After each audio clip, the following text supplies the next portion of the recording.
Comment grandir en autorité sur les démons qui causent les fantasmes et les songes à caractère sexuel. Certains de ces esprits sont communément appelés démons succubes, incubes, maris, femmes de nuit, etc. Et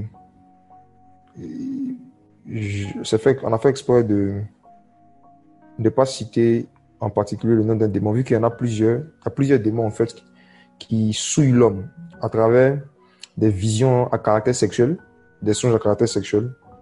Il y en a plusieurs. Et notre désir, c'est que pendant ces messages et après, toutes les personnes qui vont écouter en fait et qui étaient victimes encore de ces choses puissent en être délivrées.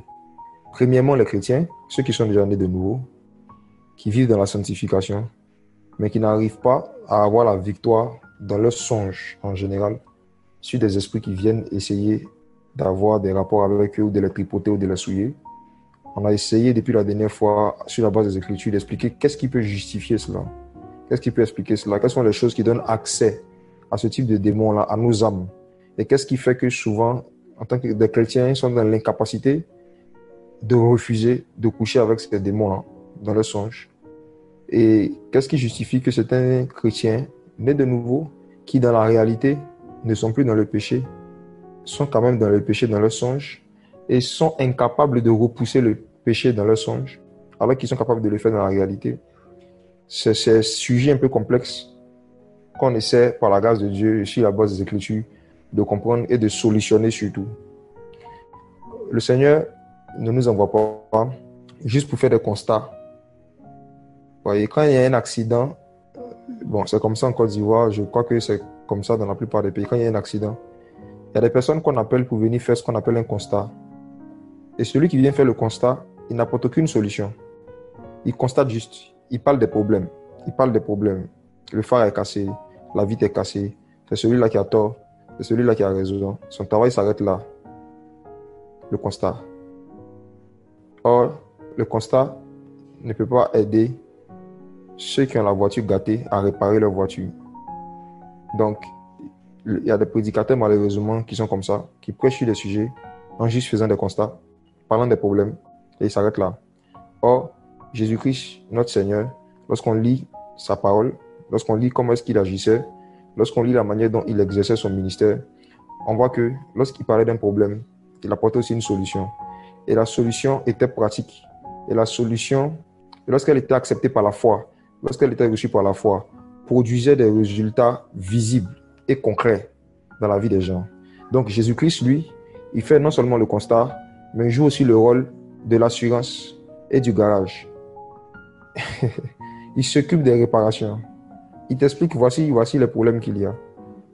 Et ensuite, il solutionne les problèmes. Il prend ça en charge. Et c'est pour cela qu'on dit que Jésus-Christ est notre assurance, dans tous les sens du terme. Jésus-Christ est notre assurance. C'est lui qui répare les dégâts du péché dans nos vies. C'est lui qui répare les dégâts que les démons ont fait sur nos âmes. Jésus-Christ est notre assurance. Alléluia. Et ce soir, comme d'habitude, j'aimerais dire à ceux et celles qui jouent encore avec le péché, sont encore dans le péché, sexuel notamment, vu que c'est le sujet qu'on est en train d'aborder.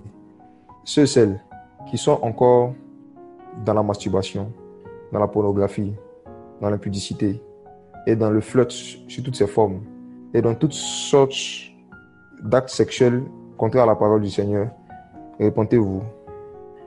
Vous, tout ce qu'on va enseigner ne pouvons pas vous servir si vous ne vivez pas déjà dans la sanctification. Les choses dont je vais parler ce soir concernent les personnes qui ont déjà même renoncé au péché, qui ont déjà expérimenté la nouvelle naissance, qui sont nées de nouveau. Et qui, malgré qu'ils sont nés de nouveau, malgré qu'ils se forcent à vivre dans la sanctification, ne comprennent pas pourquoi est-ce que souvent ils prennent encore des défaites devant encore des esprits qui viennent dans leur sommeil pour les souiller à travers des songes impurs. Donc si tu vis dans le péché, si tu es dans le péché dans la réalité, c'est normal que ça t'arrive. Tu as besoin de te repentir. Je parle de ceux et celles qui ont rompu avec le péché, qui se sont repentis, qui ont reçu Christ dans leur vie comme Seigneur et Sauveur personnel. qui sont baptisés d'eau, baptisés du Saint-Esprit, et qui se demandent pourquoi ces choses arrivent. Qu'est-ce qui peut justifier le fait que ces choses arrivent? Alors, entrons maintenant dans les Écritures. Bien-aimés, parmi les choses qui donnent un droit légal aux démons de séduction, aux démons d'impureté, aux démons qui travaillent dans le domaine de l'impureté sexuelle, de pouvoir souiller les songes de certains hommes, de certaines femmes, il y a une chose qui est l'une de leurs armes fatales et dont ils préfèrent que la plupart des êtres humains n'aient pas connaissance, afin qu'ils n'en puissent pas s'en débarrasser, afin que le mystère de l'iniquité puisse continuer d'agir dans leur vie. Et ce soir, par la grâce de Jésus-Christ, par la grâce de Jésus-Christ, le Seigneur va enlever encore le voile sur un mystère qui fait partie du mystère de l'iniquité. Le mystère de l'iniquité qui agit déjà, qui agit. L'une des raisons pour lesquelles on appelle le royaume du diable le royaume des ténèbres, c'est parce que c'est le royaume des secrets. C'est le royaume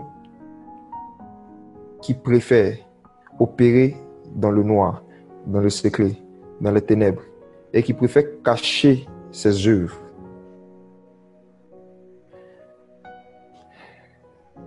Il y a un mystère qui existait avant la chute des démons. Et les démons que nous dénonçons et dont nous parlons, il est important, très très important, d'être conscient que c'était des anges déchus. C'était des gens qui étaient des anges avant de devenir des démons. Et lorsqu'on dit qu'ils étaient des anges, ça veut dire qu'ils vivaient dans la présence de Dieu. Ils vivaient dans la sainteté. Ils vivaient dans la gloire de Dieu. Et il y avait un niveau de connaissance des choses spirituelles et des choses de Dieu qu'ils avaient. Et lorsqu'ils se sont rebellés et qu'ils sont partis, ils n'ont pas perdu la connaissance des choses spirituelles qu'ils avaient. Au contraire, ils ont gardé cette connaissance-là et ils ont décidé de la mettre au service du mal. Ils ont décidé de mettre leur connaissance au service du mal. Et ils ont pris la connaissance des choses spirituelles, des réalités spirituelles qu'ils avaient, réalités spirituelles héritées du royaume des cieux, qui sont sorties du royaume de Dieu, bien sûr. Et ils ont mis en place un autre royaume qui est le royaume des ténèbres, en utilisant une photocopie, une falsification de cette même connaissance-là, mais pour faire le mal. Donc, bien aimé, il y a une réalité, je dirais, très étrange, que j'ai à cœur de partager avec vous. J'aimerais vraiment vous demander de redoubler d'attention, s'il vous plaît, et de prendre vos Bibles, de prendre les Écritures, pour qu'on regarde attentivement cette réalité-là. C'est la réalité de l'alliance par les paroles. Je répète, l'alliance par l'échange de paroles, ou encore l'alliance par les paroles. Le fait de s'attacher à un esprit, ou le fait de donner le droit légal à un esprit de venir s'attacher à nous à travers des paroles que nous-mêmes nous prononçons. L'attachement par les paroles. Le fait de donner le droit légal à un esprit de pouvoir nous communiquer son feu, à travers des paroles que nous-mêmes nous prononçons. Le mystère de l'alliance par les paroles. Et beaucoup d'entre vous, je crois, ce soir encore, par la grâce de Jésus-Christ, vous allez comprendre l'origine et la source de certaines défaites nocturnes, certaines pollutions nocturnes que vous avez dans vos songes. Que Dieu nous aide.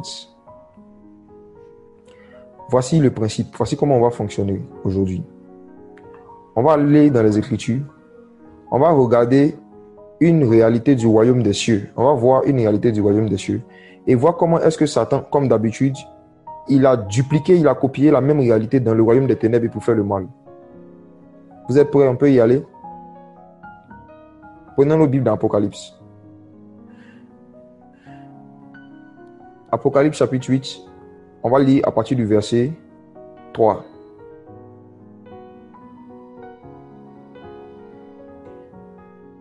Apocalypse 8, verset 3. Suivons ceci. Il est écrit: Et un autre ange vint et se tint devant l'autel, ayant un encensoir d'or. Plusieurs parfums lui furent donnés pour les offrir, avec les prières de tous les saints sur l'autel d'or qui est devant le trône. Et la fumée des parfums monta avec les prières des saints de la main de l'ange devant Dieu. Puis l'ange prit l'encensoir, et l'ayant rempli du feu de l'autel, il le jeta sur la terre, et il eut des tonnerres, des voix, des éclairs, et un tremblement de terre. Amen. Amen et Amen. Voici, dans Apocalypse chapitre 8, versets 3 à 5, voici, c'est une réalité du royaume des cieux qu'on doit comprendre. Et bien aimé, il faut comprendre que ce n'est pas une affaire d'ancienne alliance. Là, on est dans la nouvelle alliance. Et c'est le dernier même livre de la Bible. C'est le dernier livre de la Bible. Donc, on est bien dans la nouvelle alliance. Vous voyez? Il y a des réalités spirituelles ignorées de beaucoup de chrétiens. Et parfois, même quand ils tombent là-dessus en lisant les livres comme Daniel et d'autres livres, ils se disent que oh, ça, c'est l'Ancien Testament. Ah, ça, c'est l'Ancienne Alliance. Et je bénis Dieu pour le livre d'Apocalypse. Je bénis Jésus-Christ de ce qu'Apocalypse est là. Pour nous montrer un peu ce qui se passe en fait dans le royaume de Dieu, dans le monde spirituel de Christ, dans le monde spirituel de Dieu. Et donc, regardons à partir du verset 3. On nous dit qu'il y a un ange qui est venu devant l'autel. Alors, l'autel en question, qu'est-ce que c'est? Je fais un petit saut en arrière pour ceux qui ne savent pas. Le temple de Dieu qui est dans le ciel est composé en 3 parties. Il y a le parvis, qui est comme une cour. Ensuite, il y a un lieu qu'on appelle le lieu saint. Ensuite, il y a un lieu qu'on appelle le Saint des Saints, qui est traduit par le lieu très saint dans certaines versions. Et le lieu qu'on appelle le Saint des Saints, c'est la partie où Dieu a son trône. C'est là où Dieu est en fait. C'est la partie où Dieu a son trône. Alors, avant de rentrer dans le Saint des Saints, les Écritures nous montrent qu'il y a quelque chose qu'on appelle l'autel des parfums. L'autel des parfums. Le Seigneur avait enlevé Moïse et il avait montré ça à Moïse et il avait dit à Moïse de reproduire la même chose selon le modèle qu'il lui a montré sur la montagne. Et la particularité de l'autel des parfums, c'était quoi? C'était un autel sur lequel on venait offrir des parfums simplement. On venait brûler des parfums. Dieu voulait que son temple soit toujours parfumé. Dieu voulait que l'intérieur de son temple soit parfumé. C'était à l'intérieur que l'autel des parfums était. Et c'était l'image des prières, simplement. Quand on lit Apocalypse, à partir du chapitre 4, on voit déjà que les parfums, la Bible dit que ce sont les prières des saints, les prières des chrétiens. Donc, on nous dit, Apocalypse 8, le verset 3, qu'il y avait un ange qui se tenait devant cet autel en question, justement, l'autel des parfums. L'autel, le lieu où on vient déposer les prières des saints. Pas les prières de ceux qui vont à l'église, pas les prières de ceux qui ont une Bible, mais les prières des saints. Les prières des pécheurs n'arrivent pas devant l'autel. C'est les prières des saints qui arrivent là. Les prières des impudiques n'arrivent pas devant le trône de Dieu, devant cet autel-là, non. C'est les prières des saints. Alors, on nous dit qu'il y a un ange qui avait un encensoir d'or. Plusieurs parfums lui furent donnés pour les offrir, avec les prières de tous les saints sur l'autel d'or qui est devant le trône. Bien-aimés, voici une réalité spirituelle, c'est laquelle? C'est que pour offrir dans le ciel des parfums au Seigneur sur l'autel d'or, les ingrédients à avoir, il faut les parfums et il faut aussi les prières des saints. Dans ce passage, on nous parle de 2 réalités, des parfums et des prières des saints, qui sont aussi des parfums. Les prières des saints sont aussi des parfums. Donc, c'est 2 types de parfums. Il y avait des parfums qu'un ange voulait offrir, et puis il y avait un autre type de parfums qui sont les prières des saints. Et voici. En 2 termes, c'est comme une sauce, en fait, comme une sauce que cet ange-là devait préparer pour donner au Seigneur.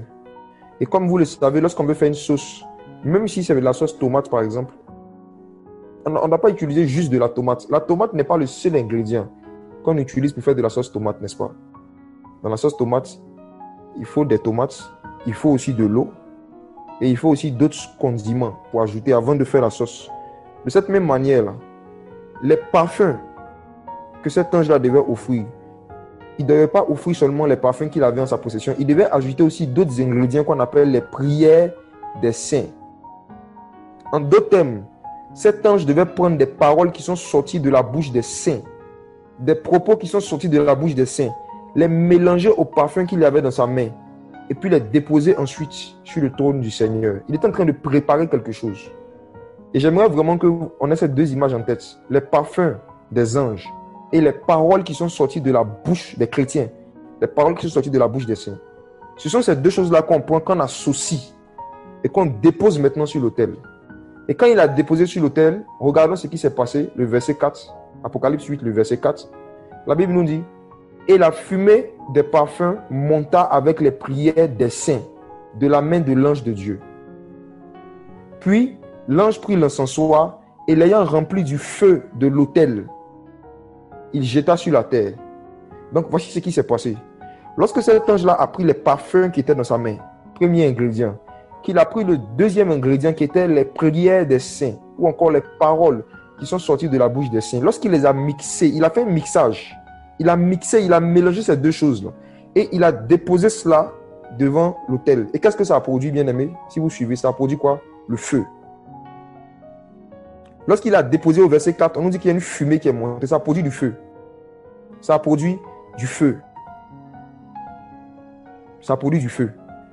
Et le feu que cette mixture qu'il a fait a produit, il a pris de ce feu-là au verset 5 et il l'a jeté où? Sur la terre. Donc voici.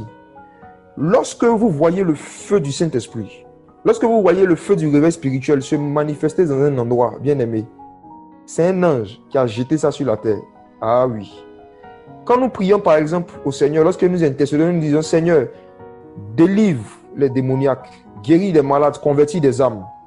Comment est-ce que Dieu nous répond? Dieu répond par le feu. Dieu se révèle dans la Bible en tant que le Dieu qui répond par le feu. Souvenez-vous d'Élie. Élie est venu, il a regardé les gens qui étaient en train d'adorer des démons. Et il a dit que le Dieu que vous adorez n'est pas le véritable Dieu. Et pour savoir qui est le véritable Dieu, venez en faire quelque chose. Que chacun prenne son taureau. Tuez votre taureau. Invoquez votre Dieu. Celui qui répond par le feu, c'est lui qui est le véritable Dieu. La particularité du véritable Dieu, c'est que c'est un Dieu qui répond par le feu aux prières des saints. Mais les prophètes de Baal n'étaient pas des saints. Ils étaient des idolâtres. Donc Élie savait que Dieu n'allait pas répondre par le feu. Donc il les a laissés, ils ont crié, ils ont fait beaucoup de choses, le feu n'est pas tombé. Mais qu'est-ce que Élie a fait? Élie a prié le Seigneur. Et la Bible dit que lorsque Élie a fini de prier le Seigneur, il y a un feu qui est descendu du ciel et qui est tombé sur la terre. Alors, ça c'est ce qui s'est passé dans le monde physique. Mais aujourd'hui, à travers ce qu'on voit dans l'Apocalypse, on voit ce qui s'est passé dans le monde spirituel. Les prières d'Élie ont été mélangées au parfum des anges. Déposer ça sur l'autel. Et le feu de l'autel a été pris, été jeté sur la terre. Ça s'est toujours passé comme ça. Il y a beaucoup d'exemples que je peux donner, mais ce n'est pas le sujet. Je donne ça juste comme un fondement pour qu'on comprenne facilement tout ce qui va être expliqué par la suite. Mais je prends un autre cas, le cas de Jésus-Christ homme. Lorsque Jésus-Christ a été crucifié, qu'il est mort, la Bible dit que Jésus-Christ est monté dans le tabernacle céleste. Il a intercédé pour nous. Et quand il a intercédé pour l'humanité, quand il a intercédé pour nous, ce qui s'est passé dans Actes chapitre 2, c'est qu'il y a un vent impétueux qui a soufflé et il y a du feu qui est tombé. Du feu a été jeté sur la terre. Du feu est tombé dans la chambre haute. Et les 120 qui étaient là ont été enflammés. Qu'est-ce qui a produit ce feu-là? Voici la réponse. Les prières de Jésus-Christ, les prières du Saint, plus les parfums. Jésus-Christ avait dit à ses disciples, moi je prierai le Père. Je vais adresser des prières. Et il vous donnera le Saint-Esprit. Donc les manifestations du Saint-Esprit ne sont jamais le fruit du hasard. Mais les manifestations authentiques du Saint-Esprit sont toujours les conséquences des prières d'un saint ou les prières des saints. Donc si vous êtes quelque part et que vous voyez l'Esprit du Seigneur se manifester, convaincre de péché, convaincre de justice, chasser les démons, guérir des malades, faire des choses extraordinaires, c'est qu'il y a eu des saints qui ont fait monter des prières. Et Dieu a pris leurs prières. Il a mélangé ça avec des parfums et il a jeté le feu sur la terre. Donc le feu tombe en réponse aux prières des saints. C'est pour cela, Dieu peut te dire, je veux envoyer un feu dans ta famille. Je vais envoyer le feu de la conversion. Je vais envoyer le feu de la guérison dans ta famille.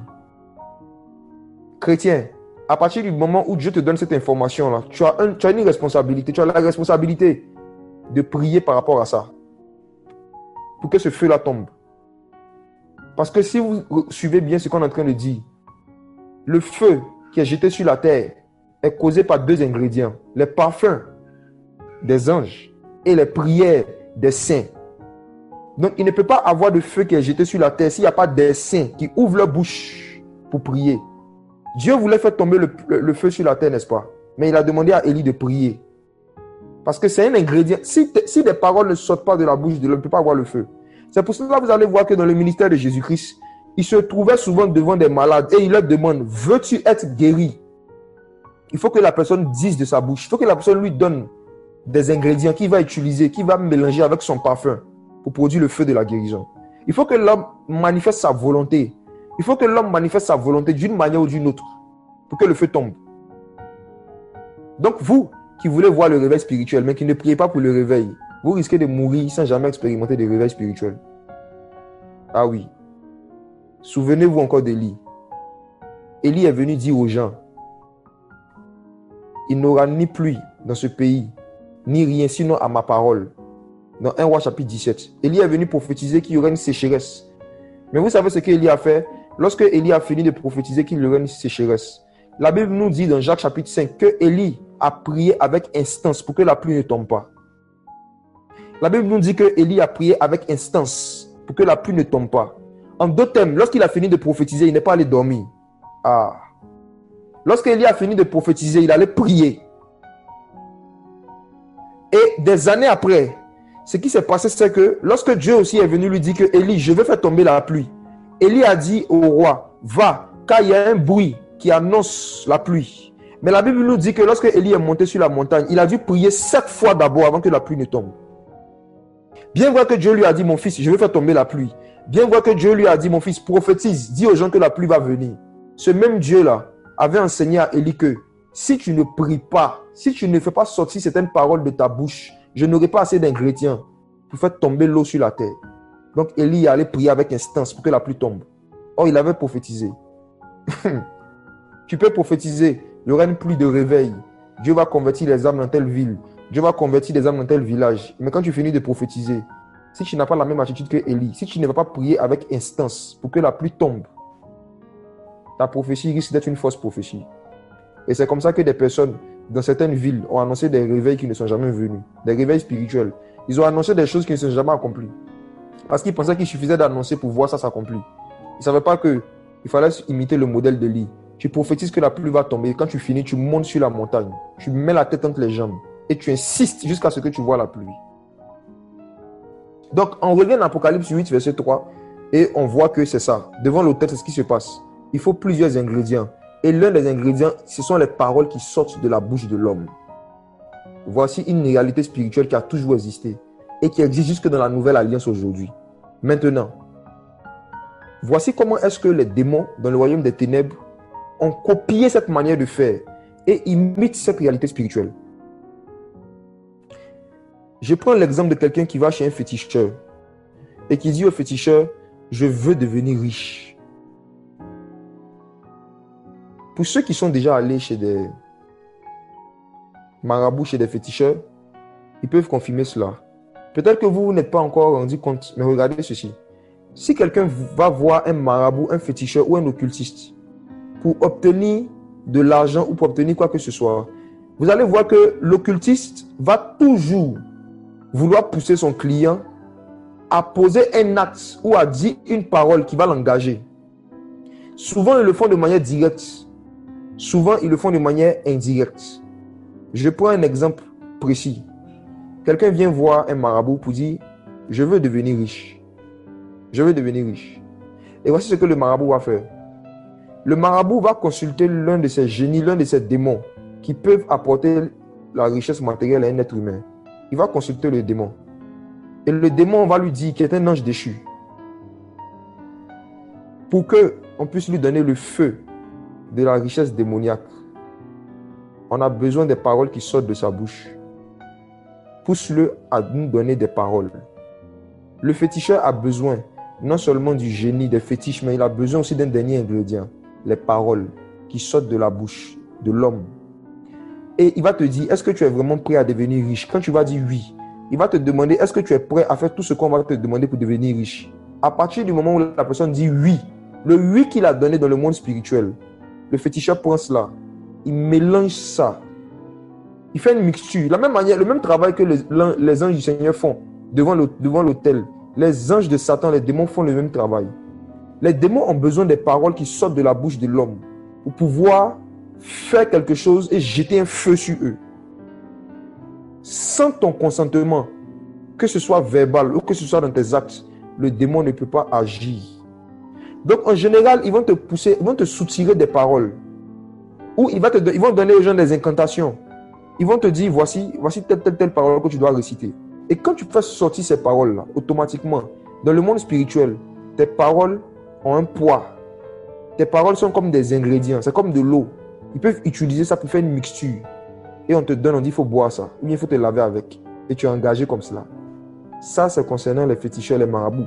Pour ceux qui sont déjà allés chez ces gens-là, vous pouvez confirmer ça. Ou bien il va te demander de poser un acte. Tu engages ta responsabilité. Il va te demander de donner telle chose, d'offrir tel objet. Si tu veux vraiment, il faut donner tel objet. Ou bien il va te poser des questions. Est-ce que tu es sûr que tu es prêt? Est-ce que tu es sûr que tu veux réciter telle parole? En fait, vous qui avez déjà vécu ça dans le monde, vous comprenez aujourd'hui ce qui se passe. Voilà, souvent, on te demande même de parler sur le sacrifice. Il y a un seul but. Le but, c'est qu'ils ont besoin des paroles de ta bouche pour pouvoir te lier. Tu ne peux pas être lié à un génie si tu n'as pas fait sortir des paroles de ta bouche ou si tu n'as pas posé un acte qu'ils vont utiliser comme un ingrédient pour pouvoir faire une mixture dans le monde spirituel. Ils ont forcément besoin de ton consentement, que ça s'exprime en parole ou en acte. Pour pouvoir maintenant mettre ça sur leur autel démoniaque, prendre un feu et prendre ce feu-là, jeter ça sur toi et tu seras oint d'une puissance démoniaque. Ils ont besoin de ton consentement. Car par tes paroles, tu seras justifié et par tes paroles, tu seras condamné. Maintenant, voici.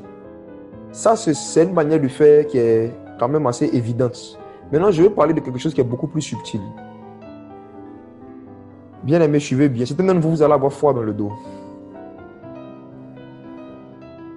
Ah Seigneur, délivre les gens ce soir encore. Supposons que tu es une sœur en Christ. Je prends un nom comme ça, tu t'appelles Linda par exemple, Linda. Et il y a un démon de sexualité, un démon d'impureté qui veut se marier avec toi, qui veut s'attacher à ton âme, qui veut avoir une alliance avec toi. Le démon sait que s'il vient se présenter à toi lui-même dans tout son éclat, tu ne vas jamais accepter. Donc qu'est-ce que ce démon fait? Ce démon-là possède quelqu'un, un païen, et il pousse ce païen à venir te faire la cour. Il pousse ce païen à venir te draguer. Et en poussant ce païen à venir te draguer, à chaque fois que ce païen-là doit parler avec toi de certaines choses qui concernent l'amour, le démon prend possession de sa bouche et c'est lui qui parle avec toi. Je ne sais pas si certains d'entre vous qui avez déjà assisté à des scènes de délivrance, vous voyez souvent quand les démons prennent le contrôle du corps de quelqu'un, ils sont en train de parler comme si c'est la personne même qui parle. Et oui, lorsque un démon veut se marier, veut s'attacher à quelqu'un, qu'il sait, qu'il craint Dieu, ou qui ne veut pas facilement être dans l'impudicité, voici comment est-ce qu'en général il procède.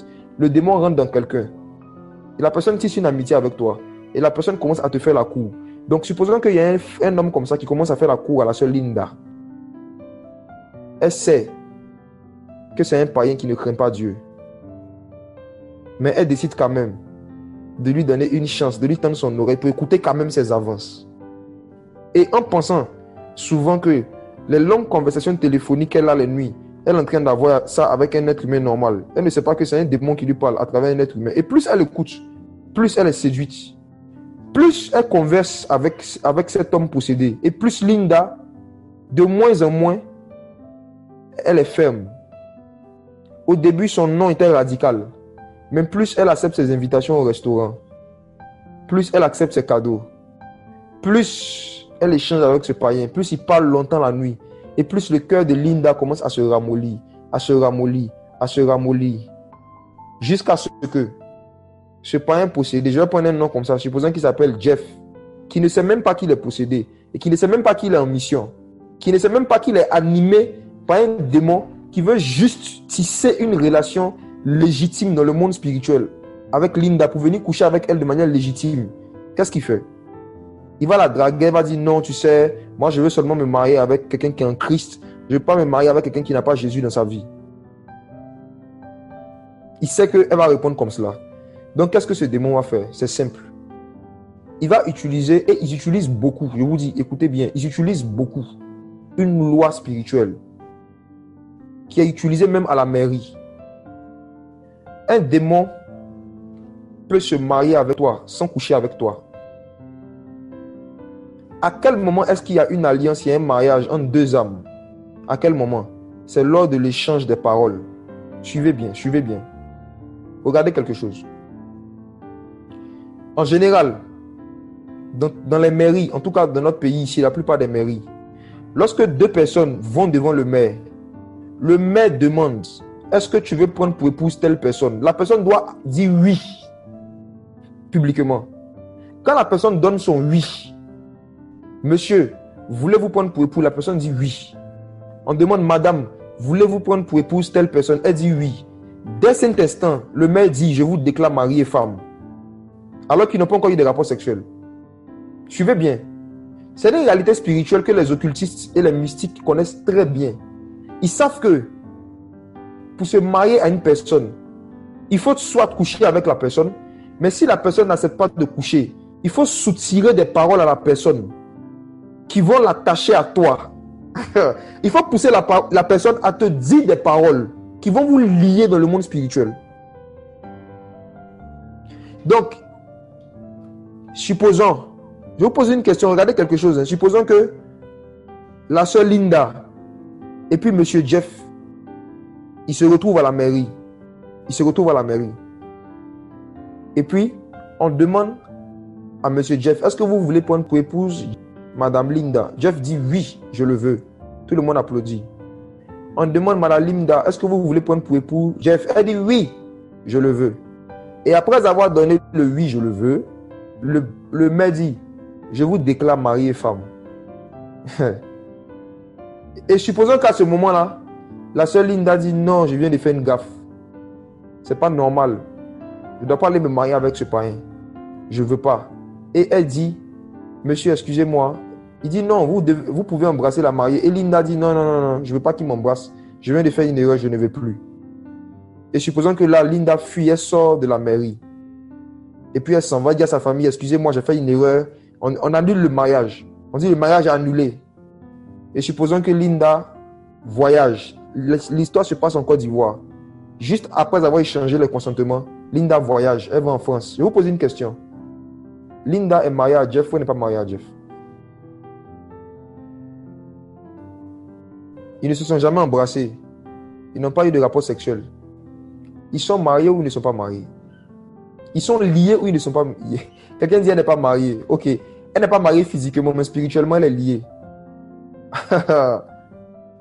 L'échange de consentement est suffisant dans le monde spirituel.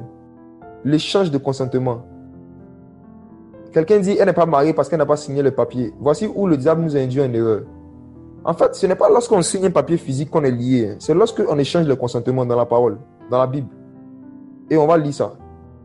Et beaucoup d'entre vous, vous allez comprendre que, et voici le premier point du message ce soir, c'est que l'une des raisons qui justifie le fait que vous voyez encore certaines personnes venir coucher avec vous, c'est parce que vous êtes encore lié à ces personnes-là. Vous avez pris des engagements que vous n'avez pas rompus. Et vous pensez qu'il suffit de fuir, de fermer, de bloquer les gens sur WhatsApp, de fuir comme un voleur, et puis l'alliance qui avait entre vous dans le monde spirituel est rompue. Les alliances mal rompues sont l'une des raisons qui font que beaucoup de personnes n'ont pas l'autorité sur les démons de sexualité. Parce que beaucoup se sont attachés à ces démons-là et ils n'ont pas rompu cette alliance. Et beaucoup parfois, sans le savoir subtilement, continuent de s'attacher à certains esprits séducteurs. Regardons quelque chose. Allons dans Proverbe chapitre 6. Vous allez comprendre, beaucoup d'entre vous, pourquoi est-ce que quand vous écrivez dans le monde, un jour, mon frère, toi qui m'écoutes, tu vas comprendre pourquoi un jour, cette jeune fille t'a dit, est-ce que tu me promets que tu me seras fidèle toute ta vie et que tu ne vas jamais m'abandonner? Elle t'a regardé dans les yeux, t'a demandé ça et tu as dit oui, je le veux. Ah! Et aujourd'hui, tu disparais, tu n'as plus de ces nouvelles. Tu penses que c'est une femme normale qui t'a posé la question, oh c'est un démon. Et tu lui as promis fidélité devant Dieu et devant les anges. Oh Jésus. Attends, on va aller doucement. Allons doucement. Allons dans Proverbe chapitre 6. Proverbe chapitre 6. Proverbe 6 à partir du verset 1. Alors, Proverbe 6.1. Mon fils, si tu t'es porté garant pour ton prochain, si tu t'es engagé pour autrui, si tu te trouves piégé par les paroles de ta bouche, si tu es prisonnier de tes propres paroles, fais donc ceci, mon fils, dégage-toi, puisque tu es tombé au pouvoir de ton prochain. Merci. Les amis, regardez attentivement ce qui est écrit dans vos Bibles. Mon fils, si tu t'es porté garant pour autrui ou encore auprès de ton prochain, tu as pris un engagement. Il t'explique, mon fils, que lorsque tu prends un engagement, tu es enlacé par les paroles de ta bouche. Comme dans la version de la sœur, c'est mis, tu es prisonnier, tu es pris au piège. Pas par les démons, par les paroles de ta bouche. Par les paroles de ta bouche. On va lire la suite. On n'est pas pressé. Comme si vous me connaissez, j'aime lire doucement. Eh bien, j'aimerais que vous soyez conscients du fait que nos paroles dans le monde spirituel sont comme des substances. Comme on a lu dans Apocalypse chapitre 8. Vous avez vu qu'on dit que cet ange-là, il avait dans sa main les prières des saints et qu'il a versé les prières des saints sur l'autel. Donc, les paroles qui sortent de la bouche des saints sont comme des substances liquides dans le monde spirituel qu'on peut utiliser pour faire un travail. Nos paroles, surtout les engagements, les vœux qu'on fait, ne sont pas du vent qui apparaît, qui disparaît. Non, c'est de l'eau qu'on peut conserver, qu'on peut mettre au congélateur, qu'on peut garder longtemps et utiliser quand on sera prêt. Et bien aimé, je vous assure, quand nous étions dans le monde, et pour certains, même après la conversion, des démons vous ont souvent piégé, nous ont souvent piégés, en prenant le contrôle de la bouche de quelqu'un. Et le démon te demande, promets-moi que je suis la seule à qui tu vas rester attaché toute ta vie.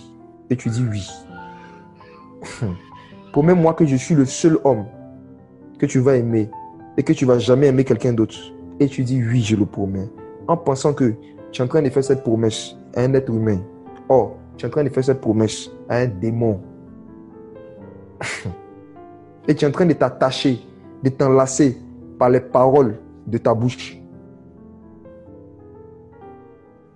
Tu t'attaches par les paroles de ta bouche. La personne peut te dire, promets-moi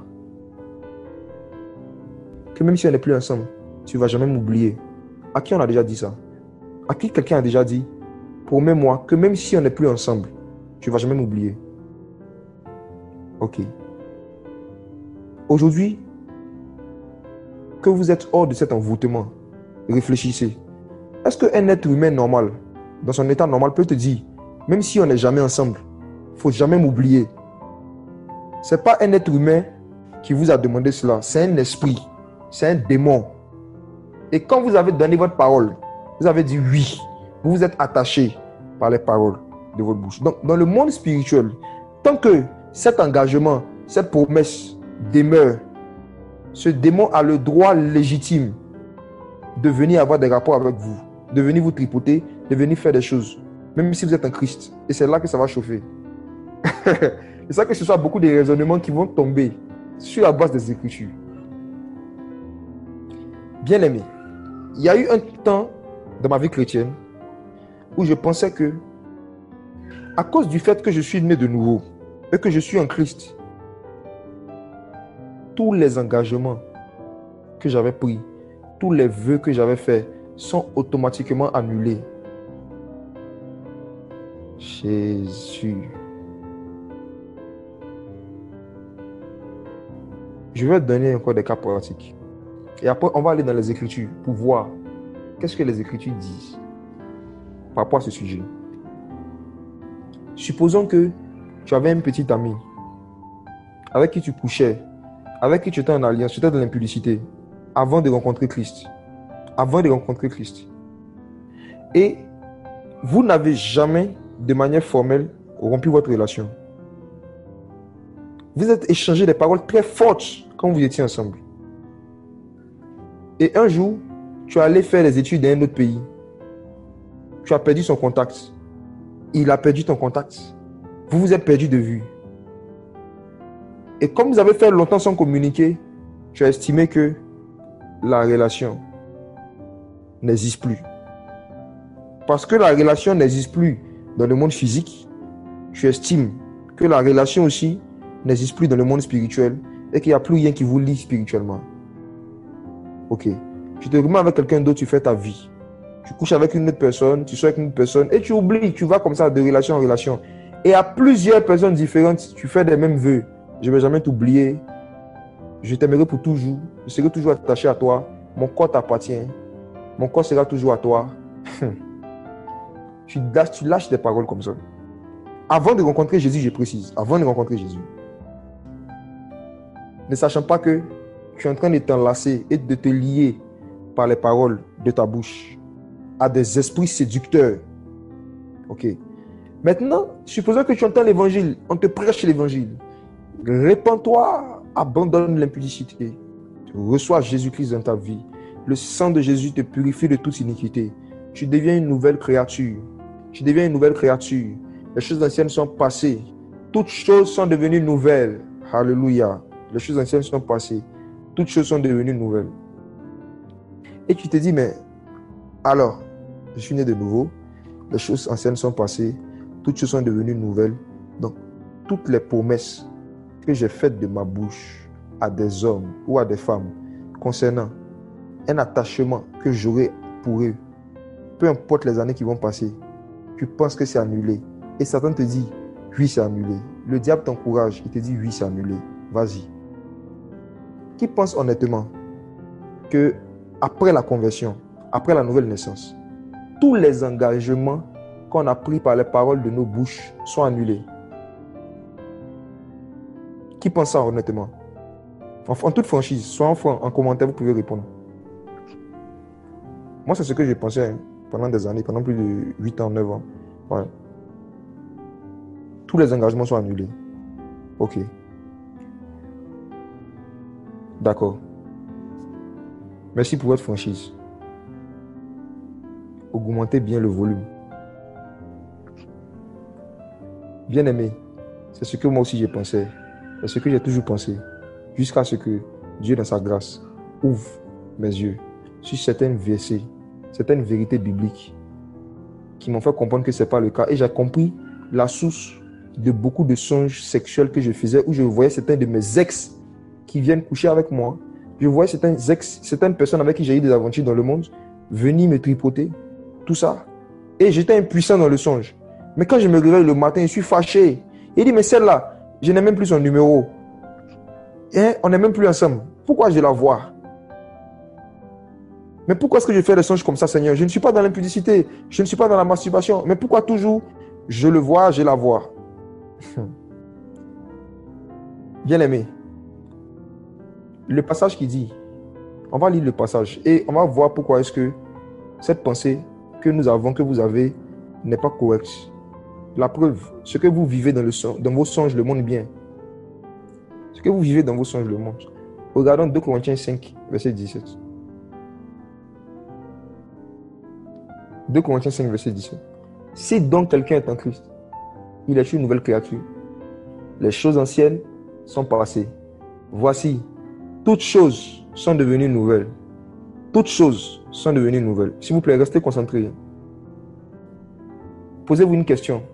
Lorsque tu viens en Christ et que la Bible dit que toutes choses sont devenues nouvelles, le toutes choses, qu'est-ce qu'il symbolise?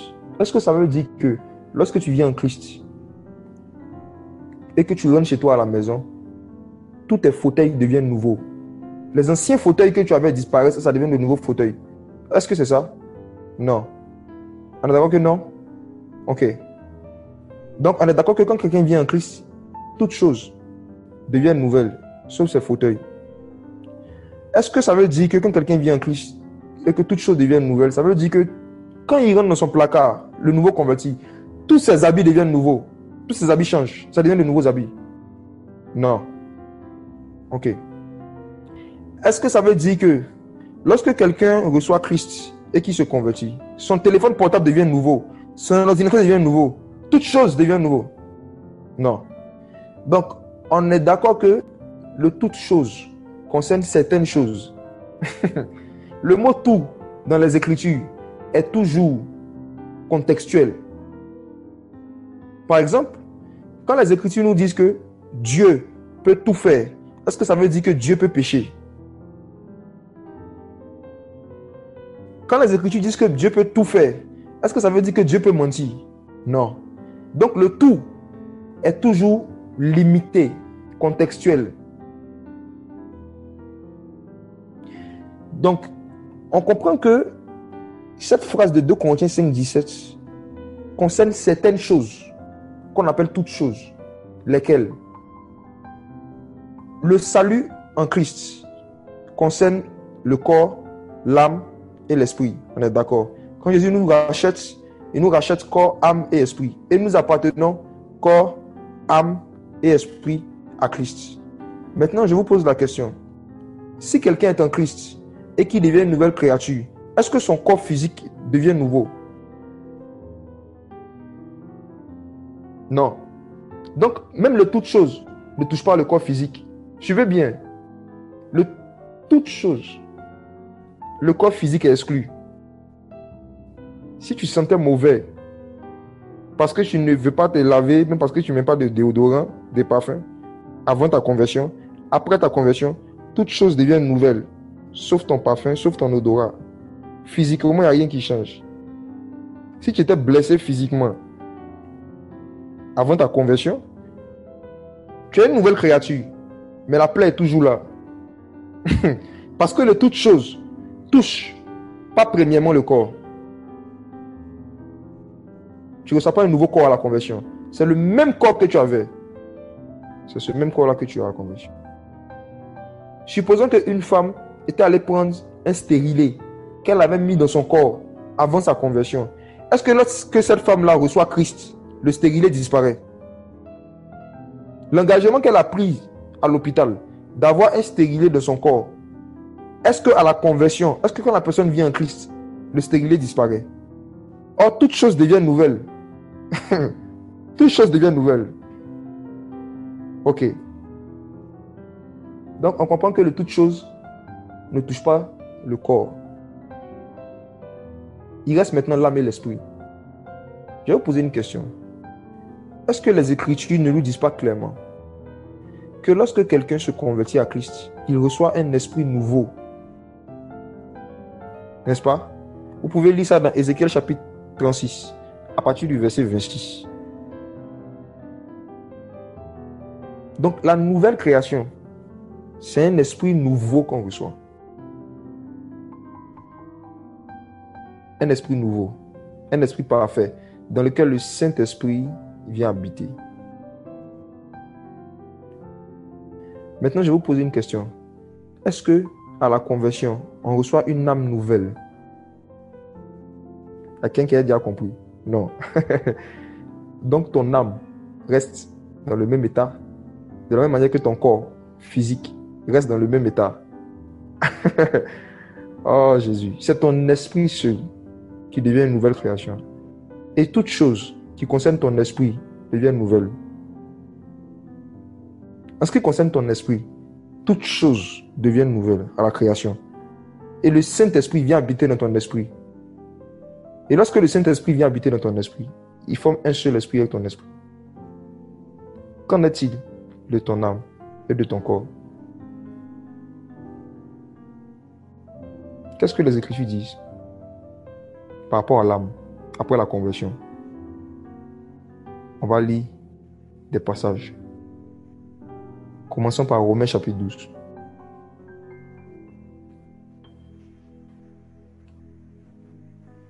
Romains 12, verset 1, je lis. Je vous exhorte donc, mes frères, par la compassion de Dieu, à offrir vos corps comme un sacrifice vivant, saint et agréable à Dieu. Ce sera de votre part le culte raisonnable.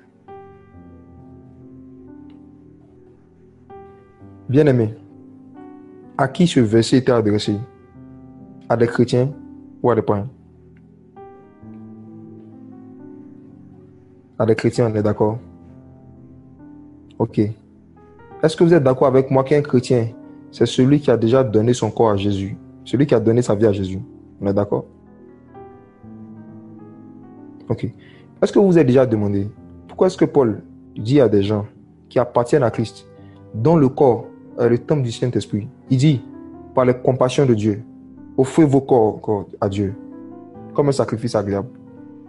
Ce passage veut dire que on ne donne pas son corps à Jésus une seule fois pour toutes. Donner son corps à Jésus, on commence ça un jour et on le fait chaque jour. Et Paul dit, je vous exhorte par la compassion de Dieu, offrez votre corps en sacrifice vivant, saint et agréable à Dieu. Maintenant, regardons le verset 2. Ne vous conformez pas au siècle présent, mais soyez transformés par le renouvellement de votre intelligence, afin que vous éprouviez quelle est la volonté de Dieu, ce qui est bon, agréable et parfait. La transformation de l'intelligence, bien aimé, ce n'est pas la transformation du corps physique. Le corps physique sera transformé lors de la résurrection des morts, à l'enlèvement de l'Église. La Bible nous dit, dans 1 Corinthiens chapitre 15, que c'est à la résurrection des morts, lors de l'enlèvement de l'Église, que nous allons recevoir des nouveaux corps, des corps glorieux. Donc, la transformation dont Paul parle ici ne touche pas le corps physique. Le corps physique aura sa transformation à la résurrection des morts. La transformation dont Paul parle ici ne concerne pas notre esprit. Parce que l'esprit qui est devenu une nouvelle créature que Dieu nous a donnée est parfait. Et ce qui est parfait n'a pas besoin d'être transformé. Est-ce que vous savez que vous qui avez reçu Christ, vous qui êtes né de nouveau, votre esprit est parfait? Vous avez reçu un esprit parfait. Ceux qui ne savaient pas, on va lire Hébreux, chapitre 12. On va lire d'abord Hébreux, chapitre 5. Verset 13 à 14. Hébreux, chapitre 5, verset 13 à 14. Je lis. Or, quiconque use de lait ne sait pas ce que c'est que la parole de justice, parce qu'il est un enfant. Mais la nourriture solide est pour les hommes parfaits, pour ceux qui par l'habitude ont leur sens exercé à discerner le bien et le mal. La nourriture solide est pour les hommes parfaits. Je sais que dans d'autres versions, c'est écrit pour des hommes faits. Donc, on va essayer de lire un autre passage qui prouve que tous ceux et celles qui sont nés de nouveau, spirituellement, leur esprit est parfait et leur esprit n'a pas besoin d'être transformé. 1 Corinthiens chapitre 2, verset 6.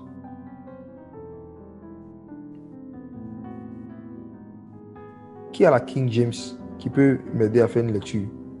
King James française. 1 Corinthiens 2, à partir du verset 6. 6. Néanmoins, nous parlons sagesse parmi ceux qui sont parfaits. Toutefois, par la sagesse de ce monde, ni des princes de ce monde qui vont être anéantis. Ok. L'apôtre Paul dit ici que... Tu peux garder ton micro ouvert, s'il te plaît. L'apôtre Paul dit ici que nous prêchons une sagesse. Parmi qui? Les parfaits. Ceux qui sont parfaits. Qui sont ceux qui sont parfaits? Ce sont les chrétiens. Ceux qui sont nés de nouveau. Paul les appelle les parfaits.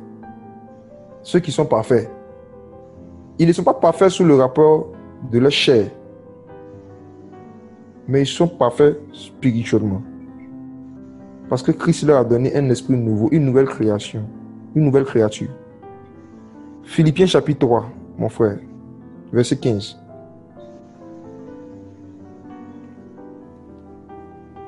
Philippiens 3, verset 15. Nous tous donc qui sommes parfaits, ayons cette même pensée. Et si vous êtes en quelque point dans notre avis, Dieu vous éclairera aussi là-dessus. L'apôtre Paul dit, nous tous qui sommes quoi? Parfait. Parfait. Certains d'entre vous, si vous étiez là, quand Paul était en train d'écrire ce verset, vous avez dit, non Paul, il ne faut pas dire ça. Nul n'est parfait. Nul n'est parfait. Paul dit, nous tous qui sommes parfaits, ayons cette même pensée.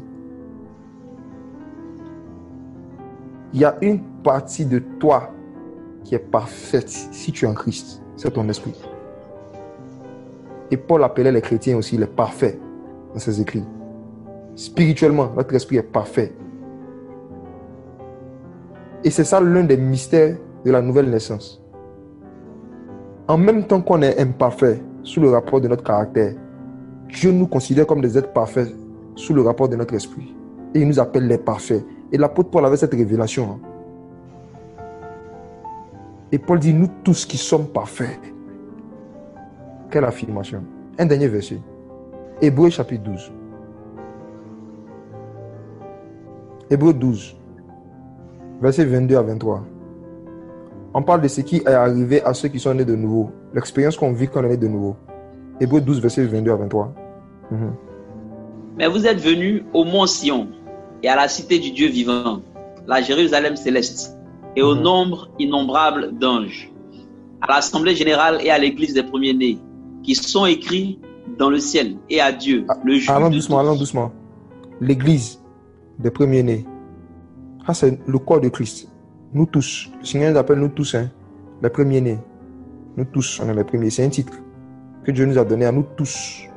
Le Seigneur nous appelle l'église des premiers-nés, qui sont inscrits dans les cieux, du Dieu qui est le juge de tous. Et quoi pour terminer, mon frère? Et aux esprits des hommes justes, parvenus à la perfection. Ah ah. Les esprits des justes qui ont été rendus parfaits. Donc si tu es ici, que tu as été justifié par le sang de Jésus, tu as été rendu parfait. Le sang de Jésus nous a rendus parfaits spirituellement. Notre esprit est parfait aux yeux du Seigneur. Donc, il n'y a que une seule partie de nous qui reste, l'âme. Est-ce que notre âme est parfaite? Non. Est-ce qu'à la conversion, on reçoit une nouvelle âme? Non. Et est-ce qu'à la conversion, les liens d'âme, les liens d'âme sont automatiquement rompus? Est-ce que si tu es amoureux d'une femme et que tu te convertis, les sentiments d'amour disparaissent? Est-ce que si tu es amoureux d'un homme, lorsque tu te convertis, les sentiments d'amour disparaissent? Non. Si tu aimes ton père, tu aimes ta mère, tu aimes tes amis, est-ce qu'après la conversion, tu deviens une nouvelle créature? Toutes choses sont passées, toutes choses sont devenues nouvelles, mais sauf tes émotions. Pourquoi? Parce que tu n'as pas reçu une nouvelle âme. Les liens que ton âme avait avec des personnes, les liens émotionnels sont encore là. C'est toi-même qui dois les rompre. C'est toi-même qui dois les rompre. C'est toi-même qui dois les rompre. Et si ton âme était attachée à quelqu'un et qu'après ta conversion, tu ne cherches pas à te détacher de la personne émotionnellement, tu peux continuer à en subir les conséquences, même dans tes songes. Et on va lire des passages qui prouvent que après la conversion, il faut vraiment chercher à détacher son âme de tout ce qui ne glorifie pas le Seigneur. Et c'est là maintenant le rôle de l'enseignement, justement. La transformation par le renouvellement de l'intelligence. La partie de nous qui doit chercher à être transformée maintenant, c'est notre âme. Comment? Par l'enseignement, par la connaissance de la vérité. Plus tu vas grandir dans la connaissance de la sainte doctrine, la connaissance de la vérité, plus ton âme va se détacher de certaines choses et de certaines personnes auxquelles ton âme est attachée. Ça ne se fait pas automatiquement après la conversion. C'est un travail qui se fait avec la parole de Dieu, avec l'enseignement, avec la soumission à la parole de Dieu. Et on va lire Jacques, chapitre 1, verset 21. C'est pourquoi, rejetant toute souillure et tout excès de malice, recevez avec douceur la parole qui a été plantée en vous et qui peut sauver vos âmes. Et qui peut sauver vos âmes. La Bible dit dans Jacques 1, le verset 21, qu'après la conversion, il y a des résidus de méchanceté qui restent dans l'âme. Toutes choses sont devenues nouvelles, sauf l'âme et le corps. Si quelqu'un est en Christ, il est une nouvelle créature. Les choses anciennes sont passées. Toutes choses sont devenues nouvelles. Tout ce qui est spirituel. Mais pas tout ce qui est émotionnel. L'âme est le siège des émotions. Il y a des liens d'âme qui ne seront pas seulement à la conversion. Les liens de famille seront et disparaissent à la conversion. Pourquoi? Parce que les liens de famille sont spirituels. Ce ne sont pas les liens émotionnels. Les malédictions générationnelles, les malédictions ancestrales disparaissent à la conversion lors du baptême du Saint-Esprit. Parce que ton esprit devient parfait. Tu te détaches. Mais, en ce qui concerne les liens d'âme, les attachements émotionnels que tu as avec certaines personnes, ça ne disparaît pas automatiquement à la conversion. Mais Dieu te donne les moyens dans sa parole de pouvoir te détacher de tout lien négatif, tout attachement négatif avec l'âme de quelqu'un ou avec un démon. Je rembobine. À la conversion, le Seigneur nous délivre de tous les liens de famille, de tous les liens ancestraux, de tous les liens démoniaques. Parce que toutes ces choses-là sont rattachées à notre esprit. Mais après la conversion, la Bible nous dit dans Jacques chapitre 1, verset 21, qu'il y a des résidus.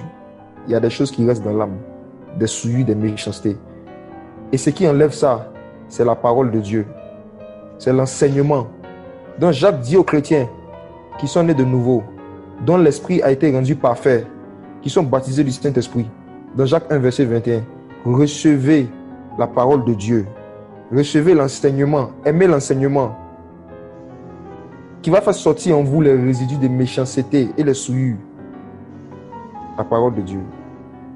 L'enseignement.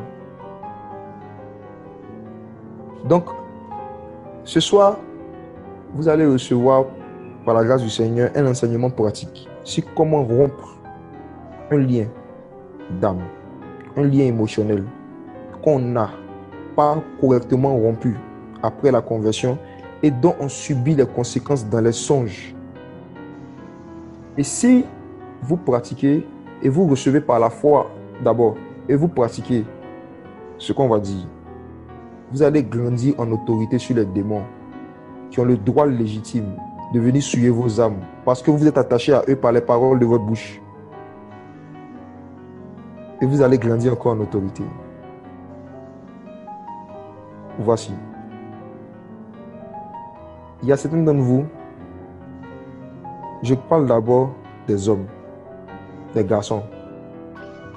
Vous avez fait des promesses de mariage à certaines femmes. Vous avez fait des promesses de fidélité absolue et éternelle à certaines femmes. Pendant que vous étiez sous l'émotion, vos âmes ont pris des engagements. Et vous devez savoir que, de la même manière que si tu vas prendre un engagement à la banque avant ta conversion, tu leur dis, donnez-moi 1 million, je vais vous rembourser chaque mois pendant 1 an. Maintenant, le dimanche qui suit, après qu'on t'ait donné les 1 million, tu vois un programme d'évangélisation, tu entends l'évangile, tu reçois l'évangile, le prédicateur te dit, si quelqu'un est en Christ, il est une nouvelle créature. Les choses anciennes sont passées, toutes choses sont devenues nouvelles. Et tu prends cette phrase-là, tu dis, ah, ça veut dire que tous les engagements que j'avais pris sont passés. Je ne dois plus à la banque au nom de Jésus. Et pendant que tu es en train de te dire ça, à l'intérieur de toi, le pasteur, comme s'il savait ce que tu pensais, qui dit, oui, bien-aimé, Jésus a tout payé. Jésus a payé le prix. Et comme on te dit que Jésus a payé ta dette, Jésus a tout payé, tu estimes que tu ne dois plus rien à la banque. Et tu seras étonné de voir que tu es couché chez toi quelques mois après et un huissier te visite. Et l'huissier vient, il t'attaque, il t'agresse. Et tu dis, mais qu'est-ce que j'ai fait? Je ne suis pas dans le péché. Je suis une nouvelle créature. Pourquoi on vient m'attaquer comme ça? C'est ce qui vous arrive à certains d'entre vous. Vous avez fait des promesses. Vous avez fait des promesses à certaines filles. Je parle des hommes d'abord. C'est toi qui es la seule de mon cœur. Si je n'étais pas marié là, Dieu n'a qu'à me tuer. Tu es mon étoile, tu es ma lune. Je ne vais jamais te laisser. Sous l'effet de l'émotion, vos âmes étaient en train de s'attacher à quelqu'un, de vous enlacer par les paroles de ta bouche. Et pour certains d'entre vous, vous avez donné ce type de paroles à des filles qui étaient possédées par des démons de sexualité. Et pendant que vous étiez en train de parler, ces démons-là se sont saisis de vos paroles pour s'attacher légitimement à vos âmes. Et pour certains d'entre vous, vous n'avez pas rompu correctement vos relations. Vous n'êtes pas revenu vers ces filles-là pour leur dire, je te demande pardon pour ce que je t'avais dit, pour les fausses promesses que je t'avais faites et tout. Je te demande pardon pour le tort que je t'ai causé. Je te demande pardon parce que je t'ai blessé. Et vous disparaissez comme ça. Vous changez de numéro. Je suis une nouvelle créature. Ce qui se passe, c'est que si votre engagement, vous avez pris seulement envers un homme et que vous coupez les relations avec cet homme, il n'y a pas de problème. Mais il y a beaucoup de personnes avec qui vous avez eu des relations impudiques qui étaient possédées par des esprits impurs. Et il y a des conversations que vous avez eues avec ces personnes. Vous êtes en train de parler avec un démon qui avait pris le corps de la personne sans s'agiter. Comme ça se fait souvent dans des cas de délivrance. La personne est normale. La personne te fixe dans les yeux. Et la personne te soutient des paroles. Promets-moi que, est-ce que tu ne vas jamais faire tel? Tu dis oui, je t'engage. La chose que vous aurez dû faire, c'était de rompre formellement ce genre de relation en disant clairement, en ouvrant aussi la même bouche pour vous désengager. La même bouche que vous avez pu pour vous engager. Les mêmes paroles. Vous devez prononcer les mêmes paroles. Je me désengage. C'était une promesse que je t'ai faite. Je te demande pardon si j'étais blessé par rapport à ça. Je vais te demander pardon de t'avoir dit ce genre de choses-là et tout. C'est important d'avoir ce genre de conversation avec ses ex. C'est important. Je vous assure, la première fois que j'ai prêché ce message, je parle d'abord aux hommes, comme je le dis, aux hommes. La première fois que j'ai prêché ce message, il y a des frères qui sont allés faire ça. Et souvent même la fille même ne se rappelle même pas de ça. La fille les a oubliés. Elle les a oubliés. Et même ils n'ont plus son numéro. Mais le Saint-Esprit leur rappelle une conversation bien spécifique. C'est pas que tu vas commencer à appeler tous tes ex que tu as eu depuis que tu es au CPMB. Non, c'est pas de ça que je parle. Le Saint-Esprit, pendant qu'on enseigne, va te rappeler des personnes spécifiques avec qui tu as eu des conversations spécifiques. Et plus on explique les choses, il y a des scènes qui te reviennent. Et tu te rends compte qu'effectivement, ce jour-là, l'atmosphère était bizarre. Toi-même, tes émotions étaient bizarres. Et que c'était avec un démon qui avait pris la bouche de quelqu'un que tu es en train de parler. Et c'est un frère qui avait écouté cela. Et qui sont allés faire cela. Ils n'ont plus jamais vu leurs ex dans leurs songes. Ils n'ont plus jamais fait des songes où des démons venaient coucher avec eux. Parce que ces esprits-là n'avaient plus le droit, parce qu'ils avaient rompu l'alliance par leurs paroles. C'est par ta parole que tu seras justifié. C'est par ta parole que tu seras condamné. Et il y a des paroles que certains d'entre vous qui écoutez avaient prononcées à certaines filles possédées, qui vous ont condamné. Voici pourquoi les démons à qui vous avez fait ces promesses-là ont le droit légitime de venir vous souiller dans vos songes. Si Dieu vous rappelle quelqu'un ou quelques-unes, cherchez le numéro de téléphone. Retournons dans Proverbe chapitre 6. Vous qui avez fait des fausses promesses, qui avez brisé le cœur de certaines filles, qui leur avez fait des fausses promesses, parfois même vous les déviergez, vous couchez avec elles, vous leur mentez. Si tu couches avec moi, si tu acceptes d'être avec moi, je serai ton mari, je vais t'épouser. Vous avez menti à des filles. Vous vous convertissez, vous partez même pas leur demander pardon. Vous cherchez même pas à aller leur demander pardon. Je suis une nouvelle créature, puis on disparaît. Proverbe chapitre 6. À partir du verset 1.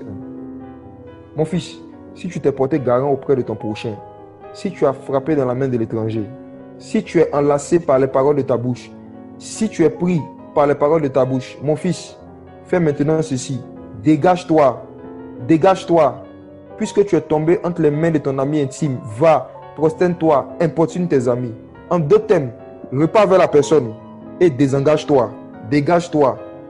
Si c'est par les paroles de ta bouche que tu étais engagé, c'est seulement par les paroles de ta bouche que tu peux te désengager. Ça ne concerne pas tout le monde. Ça concerne certaines personnes spécifiques qui ont eu des conversations spécifiques avec des démons, mais au travers de la bouche de certaines personnes à qui leurs âmes étaient attachées. Et aujourd'hui, vous n'êtes plus détaché à ces personnes-là, mais il y a des résidus de certaines conversations que vous avez qui sont encore dans vos âmes. Recevez avec douceur cette parole de Dieu qui est en train d'être plantée en vous et qui peut sauver vos âmes. Recevez ça avec douceur. Je parle maintenant aux femmes, dans l'autre sens. Vous qui, aussi peut-être que pendant que vous êtes en train d'écouter, vous vous rappelez de certaines personnes spécifiques avec qui vous sortez, mais vous n'avez jamais clairement rompu la relation. Il y a des relations que Satan nous fait arrêter comme des voleurs. Tu es avec la personne, vous vous dites je t'aime matin, midi, soir. Vous vous aimez, je t'aime, je t'aime, je t'aime, je t'aime. Vous faites des promesses, on va se marier, on ne va jamais se laisser, on ne va jamais se séparer, on ne va jamais s'oublier, on sera toujours ensemble. Tu es mon amour, on est ensemble pour l'éternité. Et puis un matin, à cause d'un voyage ou à cause d'un numéro de téléphone qui change, chacun de son côté, vous considérez que vous n'êtes plus ensemble.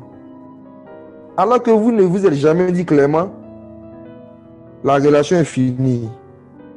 Vous n'êtes plus ensemble. Et ce genre de relation-là, en général, quand tu revois la personne, ton âme réagit. Tu te sens attiré par la personne.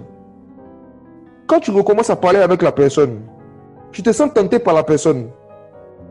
Et quand ça arrive à un chrétien marié ou à une chrétienne mariée, ça l'expose à l'adultère.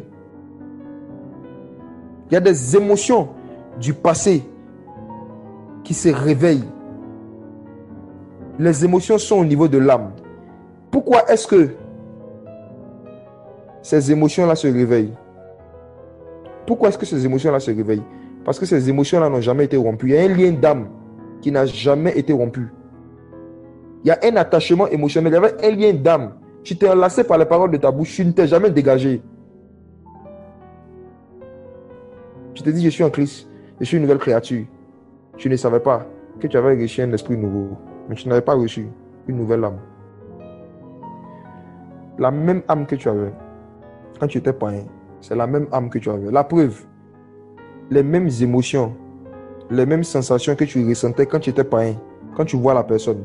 Tu es en Christ. Quand tu revois la personne, tu ressens la même chose. Parce que le lien n'a jamais été rompu. Bien-aimés, examinez-vous. Que Dieu vous éclaire. Sinon, vous n'aurez jamais de victoire totale et complète sur certains démons qui habitaient ces personnes avec qui vous étiez dans ce type de relation. Et en étant marié à eux, en étant attaché à eux, vous étiez attaché à leurs démons. Lorsque tu es attaché, lorsque ton âme est attachée à l'âme de quelqu'un, son Dieu devient ton Dieu. Son Dieu devient ton Dieu. Souvenez-vous de Ruth. Lorsqu'elle s'est attachée, elle a décidé de s'attacher, de s'engager par les paroles de sa bouche. Lorsqu'elle s'est engagée par les paroles de sa bouche, vis-à-vis de Naomi, elle lui a dit, ton Dieu sera mon Dieu. L'esprit qui te domine va me dominer aussi. L'esprit auquel tu es soumis, je serai soumis à cet esprit-là. Vos paroles ont de la valeur. Et vous ne pouvez pas prendre des engagements envers des personnes, faire des promesses à des personnes de manière claire, ensuite disparaître au nom de Jésus, ou disparaître au nom de la conversion, au nom du fait qu'on est une nouvelle créature. Si certains d'entre eux avaient des démons, si certains d'entre eux étaient possédés par des démons pendant que vous leur parlez, légalement, dans le monde spirituel, ces démons-là peuvent utiliser les paroles de vos bouches pour envoyer un feu sur vous. Ils peuvent utiliser les paroles de vos bouches. Que faire donc? Voici la première solution concrète, pratique que je vous donne. Ceux et celles à qui le Saint-Esprit rappelle de manière claire des scènes spécifiques, des conversations spécifiques qu'ils ont eues avec des personnes. Si vous pouvez rentrer en contact avec les personnes, appelez-les, revenez sur les conversations en question, désengagez-vous d'une manière ou d'une autre. Si le Saint-Esprit vous rappelle des scènes spécifiques, avec des personnes spécifiques, où vous êtes enlacés par des paroles de vos bouches, vous avez fait des vœux que vous n'avez pas tenus, vous êtes attaché à ces personnes-là par des promesses que vous n'avez pas tenues, de manière subtile, de la manière dont Dieu va vous inspirer, reparlez avec eux. Peut-être que certains d'entre eux sont mariés. Peut-être que certains d'entre eux-mêmes, ils vous ont oublié. Ils ne savent même pas ce que vous devenez. Mais si le Saint-Esprit vous convainc et vous rappelle que lui là, ou celle-là, telle conversation que tu as eue, parle. Si vous pouvez rentrer en contact avec eux, si le Saint-Esprit vous rappelle les personnes spécifiques, appelez-les. Les personnes peuvent vous avoir oublié, je répète, peuvent même avoir oublié les conversations. Eux, ils ont oublié. Mais les esprits impurs et les démons qui étaient au travers d'eux et qui continuent de venir légalement dans le monde spirituel avoir des choses avec vous, eux, ils n'ont pas oublié. Les démons n'oublient pas.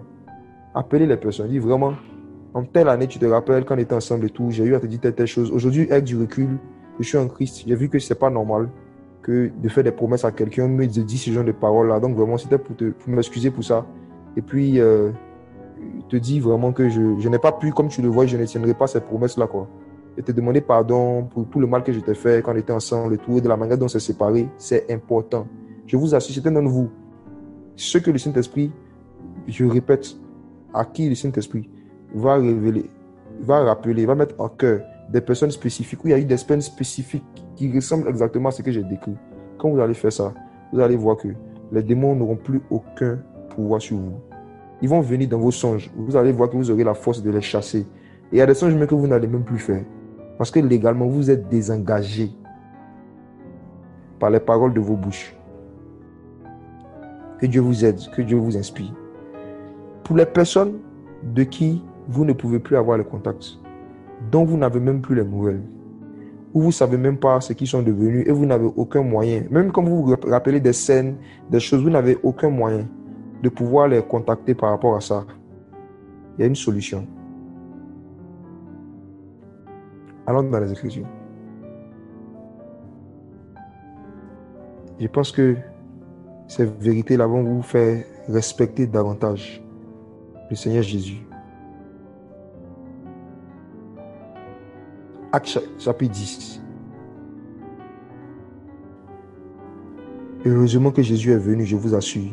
Sinon, on était nous tous foutus entre les mains des démons. Heureusement que Jésus est venu et qu'il a une solution à tout. Jésus. Acte 10. Lisons à partir du verset 37. Acte 10 à partir du verset 37. Il faut respecter Jésus-Christ. Il faut adorer Jésus. Il faut aimer Jésus. Il nous a vraiment délivrés. Acte 10 à partir du verset 37. C'était la prédication de Pierre à Corneille. Regardez ce que Pierre dit à Corneille. Vous savez ce qui est arrivé dans toute la Judée après avoir commencé en Galilée à la suite du baptême que Jean a prêché. Vous savez comment Dieu a oint du Saint-Esprit et de puissance Jésus de Nazareth, qui allait de lieu en lieu, faisant du bien et guérissant tous ceux qui étaient sous l'empire du diable, car Dieu était avec lui. Nous sommes témoins de toutes les choses qu'il a faites dans le pays des Juifs et à Jérusalem. Cependant, ils l'ont fait mourir en le pendant au bois. Dieu l'a ressuscité le 3e jour et il a permis qu'il apparaisse, non à tout le peuple, mais aux témoins choisis d'avance par Dieu, à nous qui avons mangé et bu avec lui après qu'il fut ressuscité des morts. Il nous a ordonné de prêcher au peuple et d'attester que c'est lui que Dieu a établi juge des vivants et des morts. Je relis le verset 42. Il nous a ordonné de prêcher au peuple et d'attester que c'est lui qui a été établi par Dieu, juge des vivants et des morts. Jésus-Christ, homme, est établi, juge des vivants et des morts. Alléluia. À cause de cette autorité qu'il a, il peut divorcer, prononcer n'importe quel divorce dans le monde spirituel entre deux personnes. C'est le juge qui a l'habilité de pouvoir rompre un engagement qu'il y a entre deux personnes. C'est le juge. Donc il y a deux manières de rompre un lien d'âme qu'il y a entre nous et quelqu'un. Soit le Saint-Esprit peut nous pousser à aller vers la personne pour réavoir une conversation avec la personne, pour se désengager. Soit le Saint-Esprit, s'il sait que nous n'avons pas la possibilité d'aller vers la personne, le Saint-Esprit peut nous pousser simplement à nous tenir devant le trône de celui qui est le juge et de dire au juge: Monsieur le juge, je ne veux plus de cet engagement, de cette relation. Je ne sais pas où la personne se trouve. Je n'ai pas de ses nouvelles. Mais monsieur le juge, séparez-nous, divorcez-nous. Je me désengage. C'est toi qui as établi juge des vivants et des morts. Je ne veux plus de cette relation que j'avais avec telle personne. Et il faut être précis. Tu cites son nom devant le juge. Voici tel lien que j'avais avec telle personne. Voici tel engagement qu'elle veut que j'avais pris avec telle personne. Oh Jésus, mon juge. C'est pas moi. Dégage mon âme. Libère mon âme. Je ne veux plus de ce lien-là. Je renonce à cela. Et bien aimé, ça marche. Pour certains d'entre vous, quand vous allez faire cette prière, vous allez faire des songes après, où vous allez voir les esprits, ou ces démons-là, qui venaient vous souiller. Et vous allez voir que ils vont venir vous faire des reproches. Certains d'entre eux, vous allez voir qu'ils ne peuvent plus s'approcher de vous. Certains d'entre eux, vous n'allez plus jamais les voir. Le jour où Jésus m'a enseigné ça, et que j'ai mis ça en pratique, je vais expliquer un témoignage. Pour parler comme Jean, comment ne pas rendre témoignage de ce que nous avons vu et entendu. Lorsque j'étais en première année d'université, il y avait une jeune fille dans ma classe, très belle physiquement, qui avait commencé à se rapprocher de moi. Et comme je parlais beaucoup de Jésus, beaucoup de Christ, elle m'a approché avec Christ. Elle dit: moi-même, ma mère est pasteur, je suis chante d'un groupe musical. Tu es mon frère en Christ.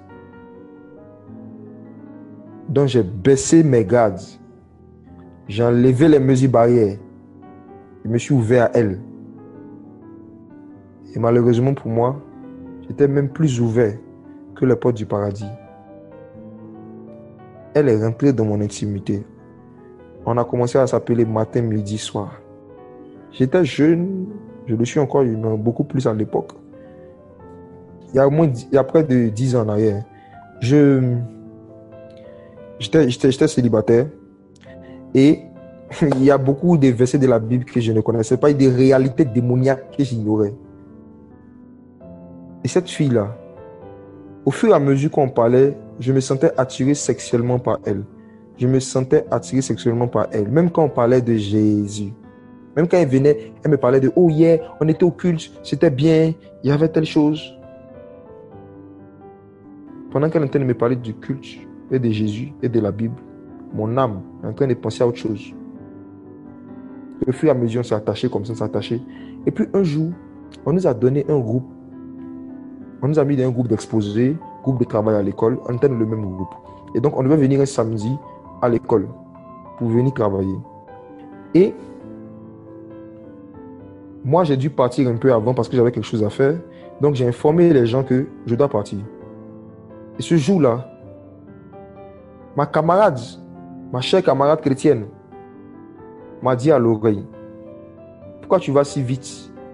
Je voulais attendre quand on allait finir, j'avais une surprise pour toi. J'ai demandé: mais quelle surprise? Elle a dit: je voulais qu'on aille dans un hôtel, on allait rester quelque part ensemble un peu. Passer l'après-midi ensemble.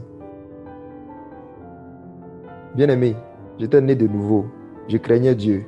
C'est vrai, elle était belle. C'est vrai, de temps à autre, j'étais tenté par elle parce qu'on parlait beaucoup et qu'il y avait un lien bizarre en fait qui avait commencé à se mettre en nos âmes. Mais j'ai refusé ça. Je dis non, désolé. Je dis je peux pas. Elle dit oh, arrête ça, attends un peu. J'ai dit non, désolé, je peux pas faire ça. Et donc pendant que je partais, elle a attrapé mon bras comme si c'était pour me taquiner et elle avait de longs ongles. Et subtilement, elle m'a gratté avec son ongle.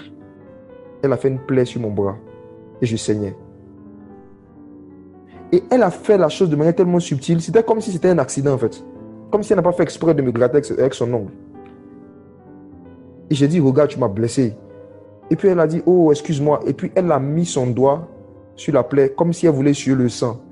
Et puis elle m'a dit, c'est bon, tu peux partir. Mes amis, j'étais naïf. Je suis parti. Depuis ce jour, chaque nuit, je la voyais en songe. Elle venait me tripoter. Elle venait coucher avec moi en songe. Je me réveillais toujours en train d'être... Je suis souillé. Je ne comprenais rien. Et dans la réalité, elle avait pris cette distance avec moi. Elle était devenue froide avec moi. Et moi aussi, j'étais devenu froid avec elle. Parce que je m'étais dit, attends, on est amis, on est chrétiens. Comment toi, tu vas m'inviter dans un hôtel? Comment tu vas me dire, on doit aller dans un hôtel pour aller faire des choses? Et je m'étais fâché contre elle dans la réalité. Mais la nuit, lorsque je la voyais venir me tripoter, venir faire des bêtises avec moi, je ne pouvais rien faire. Je ne pouvais pas résister. Et c'est quand je me réveillais, la scène était déjà finie. Et je ne comprenais pas. J'ai décidé de jeûner. Pensant qu'à travers le jeûne, le Seigneur allait me libérer de ça. Mes amis, je suis fini de faire le jeûne la même semaine. Je la vois encore, elle vient encore coucher avec moi. Je ne comprends rien, en songe. Ah! Et c'est là que le Seigneur m'a révélé cela. Le Seigneur m'a dit, il y a des conversations que tu as avec elle, elle t'a soutiré des paroles. Je me suis rappelé qu'effectivement, le Seigneur m'a rappelé une conversation, 2 conversations bien spécifiques, où elle me posait des questions pour que je lui dise ce que je pense de son corps. Suivez bien. Je suis en train de parler aux jeunes chrétiens et les moins jeunes aussi, ceux qui sont... Je vous dis, Satan est rusé. Est-ce que mon corps te plaît? Est-ce que si jamais, un jour, il y a quelque chose entre toi et moi, quelles sont les choses que tu aurais aimé me voir porter? Est-ce que mon corps te plaît? On a eu des conversations bêtes comme ça. Pour moi, c'était juste des conversations bêtes comme ça. Mais elle était en train de me soutirer des paroles. Mon âme était en train de s'attacher à elle par les paroles de ma bouche. Le Seigneur m'a dit, voici ce que je dois faire. Et c'est là qu'il m'a donné ce passage. Je dois venir devant Jésus dans la prière. Me repentir d'abord devant le Seigneur. De m'être prêté à de telles conversations. Et deuxièmement, citer son nom et dire au Seigneur que je me désengage. Je me désengage de tout ce que j'ai dit. J'ai dit son nom. J'ai dit, Seigneur Jésus, romps le lien qu'il y a entre nous. Son corps ne me plaît pas. Je ne la trouve pas belle ici. Je renonce à tout ça. Oh mon âme. Si vous lisez les psaumes de David, vous allez voir que David avait l'habitude de faire des prières. Et dans certaines de ses prières, il disait, mon âme, pourquoi es-tu abattu en dedans de moi? Mon âme, pourquoi est-ce que tu réagis comme ça? Mon âme, réjouis-toi.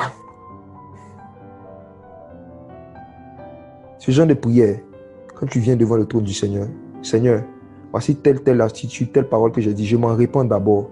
Seigneur, dégage-nous, c'est pas nous. Et maintenant tu dis, oh mon âme, cette fille ne te plaît pas. Oh mon âme, ne te laisse pas attirer, réjouis-toi, crains le Seigneur, crains l'Éternel, oh mon âme. Tu pries comme ça, et le Saint-Esprit va t'inspirer à parler comme David parlait dans beaucoup de psaumes. Et bien aimé, je suis reparti vers cette fille. Et j'ai parlé avec elle. Je lui ai dit, tu te rappelles, on a eu telle conversation. Moi, j'ai fait les deux. Non seulement je suis venu devant le juge, et dans le monde spirituel, j'ai dit, Seigneur, libère-moi de ça, libère mon âme de ce lien impur. Et je suis revenu aussi vers elle. Et je parlais avec elle. Je lui ai dit, je m'excuse pour telle conversation qu'on avait eu à voir. C'était pas correct et tout. Pardonne-moi. Excuse-moi pour telle chose que j'ai dit. Voilà, je m'excuse pour ça, ça va plus se répéter au nom de Jésus. Bien aimé, quand j'ai fini, elle a dit ok, elle a compris. Mais vous savez ce qui s'est passé? En fait, c'était une sorcière. C'était une sorcière.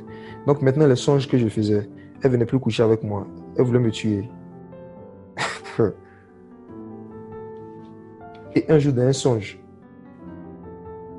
je l'ai agressée d'une telle manière que je vous dis que quand je me suis réveillé, on avait cours 2 heures après. Quand je me suis réveillé, je suis allé en classe. Elle m'a regardé mal et elle m'a plus jamais adressé la parole jusqu'à la fin de l'année, jusqu'à aujourd'hui. Et même quand je la saluais, elle ne me répondait plus. Et là, j'ai su que le songe que j'avais et la bagarre que j'avais eue dans mon songe, c'était la réalité. C'était vraiment elle. Bien aimé, le monde spirituel est réel. Le diable rôde comme un lion rugissant, cherchant qui dévorer. Et souvent, l'une des choses qu'il utilise pour nous dévorer, ce sont les paroles qui sortent de nos propres bouches, ou certains vœux, certains engagements qu'on a faits et qu'on n'a pas rompus, qu'on a pris à la légère, on est parti. Je vais maintenant terminer en donnant des passages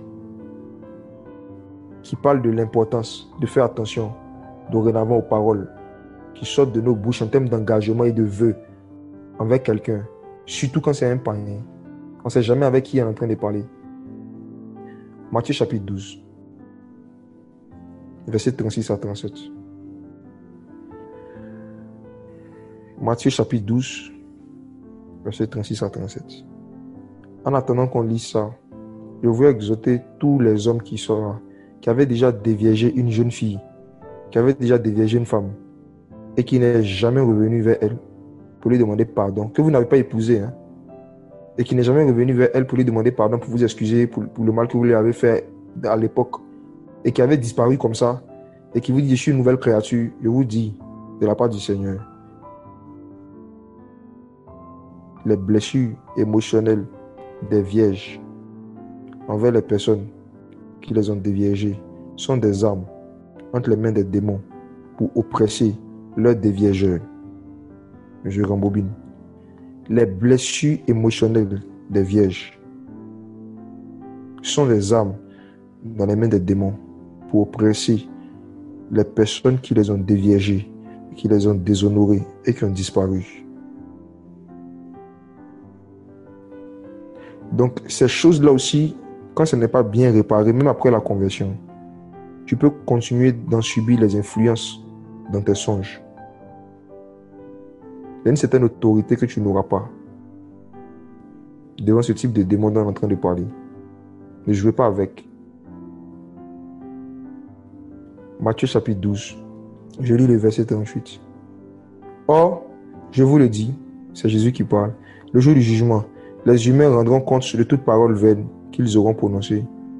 Car tu seras justifié par tes paroles, tu seras condamné par tes paroles. Jésus dit que le jour du jugement, tous les êtres humains vont rendre compte pour toute parole vaine qu'ils auront prononcée. Ce verset-là, c'est une bénédiction pour nous. Jésus nous a dit ce qui se passe dans le monde spirituel. On peut prendre une parole qui sort de ta bouche pour te condamner de manière légitime. Et pour toi, c'est une parole vaine. Et en général, c'est des paroles même quand on dit comme ça et puis on oublie. Mais je bénis le Saint-Esprit de ce qu'il est là pour nous rappeler des paroles vaines. Le diable, jouant avec ce principe-là, inspire beaucoup de chanteurs païens, beaucoup de chanteurs mondains à venir faire quoi? À chanter des cantiques remplis de paroles vaines. De sorte à ce que tous ceux et celles qui chantent les chansons remplies de paroles vaines sont en train de se condamner et de pécher. Et ils rendront compte pour chaque parole vaine qu'ils auront prononcée.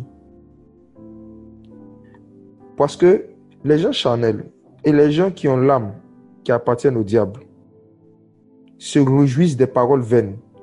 Parce que ces paroles sont inspirées par des démons et pour la gloire des démons. Et tu regardes, ça n'a aucun sens. Mais tout le monde est branché. Et tous ceux et celles qui chantent ces chansons, ils ne savent pas que le jour du jugement, ils rendront compte pour toute parole vaine qu'ils auront prononcée. Parce que Dieu ne nous a pas donné nos bouches pour glorifier les démons, pour entrer en alliance avec les démons, pour nous rattacher à des démons, pour nous enlacer avec les démons. Non.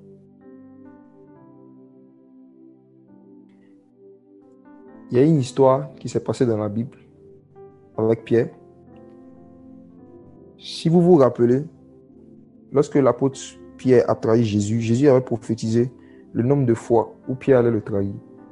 Et Jésus avait dit que Pierre allait le trahir combien de fois, si vous vous souvenez? 3 fois. N'est-ce pas? 3 fois. Et effectivement,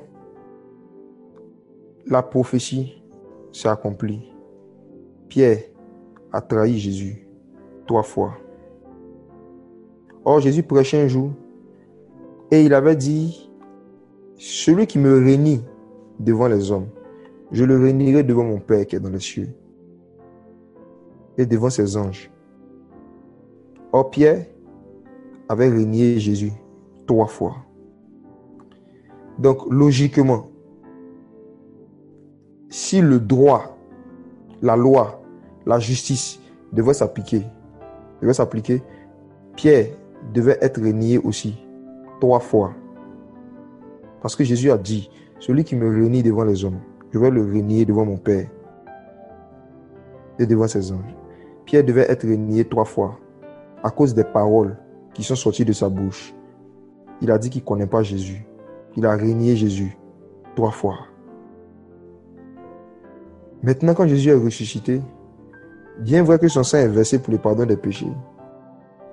Regardons ce que Jésus a fait pour racheter Pierre. Jean chapitre 21, à partir du verset 13 à 14. Ceux qui ne connaissent pas pouvaient lire depuis à partir du verset 1.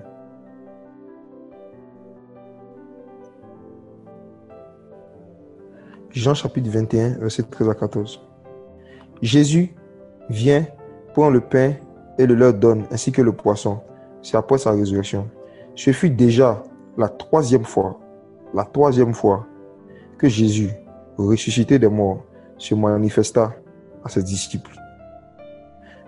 Jésus s'est manifesté à ses disciples plusieurs fois. Mais la Bible nous précise que la troisième fois où il s'est manifesté à ses disciples, il a apparu à Pierre. Et regardons ce qu'il a fait avec Pierre, verset 15. Et après qu'ils eurent dîné, Jésus dit à Simon-Pierre, « Simon, fils de Jonas, m'aimes-tu plus que ne m'aiment ceux-ci » Il lui répondit, « Oui, Seigneur, tu sais que je t'aime. » Il lui dit, « Paie mes agneaux. » Il dit encore, « Simon, fils de Jonas, m'aimes-tu » Il lui répondit, « Seigneur, tu sais que je t'aime. » Il lui répondit, « Paie mes brebis. » Verset 17, Jean 21.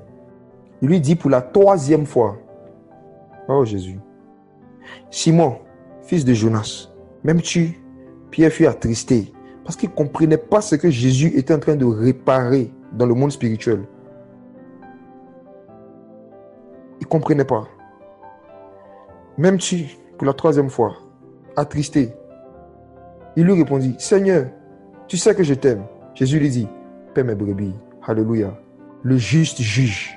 Oh, le juste juge. Il est en train de justifier Pierre devant son Père et devant les anges. La même bouche que Pierre a utilisée 3 fois pour renier Jésus 3 fois. Jésus l'a poussé à confesser 3 fois devant le Père et devant les anges qu'il l'aime. Il a remis le compteur à 0. Le juste juge. C'est lui que Dieu a établi, juge des vivants et des morts. Il a renié Jésus 3 fois. Et après, il a confessé Jésus 3 fois. Je m'arrête là. Prions d'abord. J'aimerais demander à chacun de rentrer en lui-même et de voir. Je suis convaincu que ce que ça concerne, le Saint-Esprit les a convaincus. et leur a montré dans leur cœur des personnes, soit avec qui ils doivent avoir des conversations, ou bien des personnes par rapport à qui ils doivent prier. Les personnes avec qui vous devez prier, vous devez parler, pardon, que Dieu vous donne la force pour revenir sur certaines conversations, pour répéter des choses et annuler les choses que vous avez dites par les paroles de votre bouche, que Dieu vous guide, que Dieu vous éclaire. Maintenant, pour ceux qui n'ont même plus de nouvelles de certains, qui se rappellent de certaines conversations, mais qui ne savent pas comme le jeune qui ne se rappelle pas de quoi et quoi, voici. Le juste juge Jésus-Christ est là. Il est là où vous êtes actuellement. Il est dans vos chambres, il est dans vos salons, dans vos cuisines, là où vous êtes, peu importe d'où vous écoutez le message, Jésus est là. On va prier le Seigneur. S'il y a des personnes que tu vois souvent en songe, s'il y a des visages que tu as l'habitude de voir, ou bien s'il y a des personnes que le Saint-Esprit t'a rappelé pendant le message, de qui tu ne t'es pas détaché de manière correcte, de manière formelle, par les paroles de ta bouche, ou par des écrits, ou bien en tout cas par des conversations claires où on a dit c'est fini entre nous, mais on s'est juste laissé comme ça. Et peut-être que parfois, quand tu revois ces personnes, ou peut-être que parfois, lorsque tu parles avec ces personnes, tu sens que ton âme, c'est comme si ton âme est encore attachée ou ton âme réagit. Jésus, le juste juge, ce soir, il peut sauver ton âme, il peut libérer ton âme, il peut te détacher. Souvenez-vous que lorsque Lazare est mort, la Bible dit que Jésus a dit, Lazare, sors. Et la Bible dit, et le mort sortit. Lazare est sorti du tombeau. Mais après être sorti du tombeau, bien voir qu'il était sorti de la mort, bien voir qu'il était passé de la mort à la vie, Lazare avait encore des bandes sur lui. Et Jésus a dit, détachez-le. Donc, la sortie de la mort, la sortie du tombeau, c'est une étape. La sortie du monde, c'est une étape. Et ensuite, maintenant, le détachement, le désengagement de certains liens, certains engagements émotionnels qu'on a pris avec des personnes. C'est une autre étape. Et ce soir, si tu t'humilies devant le Seigneur, ce soir, si tu pries le Seigneur, Jésus va ordonner à ses anges, il va dire détachez-la. Jésus va envoyer ses anges. Il va dire détachez-la. Jésus va envoyer ses anges, il va dire détachez-le. Et beaucoup d'entre vous, si vous faites cette prière de manière sincère, vous allez sentir un détachement émotionnel qui est en train de se passer dans vos âmes. Avec certaines personnes qui vous sont revenues à l'esprit, des images qui vous sont revenues, des personnes qui vous sont revenues, des noms qui vous sont revenus. Et peut-être que la parole vous a fait réaliser que vous n'êtes pas détaché vraiment émotionnellement de comme il se devait. C'était juste une distance physique que vous avez pris. Mais émotionnellement, le lien d'âme était là en fait. C'est pour ça que souvent vous pensez à eux, vous les voyez en songe. Quand vous voyez leur photo quelque part sur Facebook ou un statut, votre âme bondit dans votre corps là-bas. C'est pas normal. Dites au Seigneur de vous détacher de ces liens émotionnels, ces liens charnels que vous avez avec vos ex, avec certaines personnes. Priez le Seigneur là où vous êtes. Que chacun parle au Seigneur, le juste juge, en citant les noms des personnes qui vous viennent à l'esprit. Et dit Seigneur, détache-moi de cette personne. Il y a des personnes, vous n'êtes plus ensemble, mais vous n'arrivez pas à les oublier. Parce que vos âmes sont encore attachées. Et ce n'est pas avec vos propres forces que vous pouvez vous détacher émotionnellement de ces personnes-là. C'est Jésus, le juste juge, qui peut vous détacher de toute forme de lien d'âme, qui sont une occasion de chute pour vous et qui donnent parfois des droits légaux à des démons et venir vous suer dans vos songes. Que chacun prie Jésus.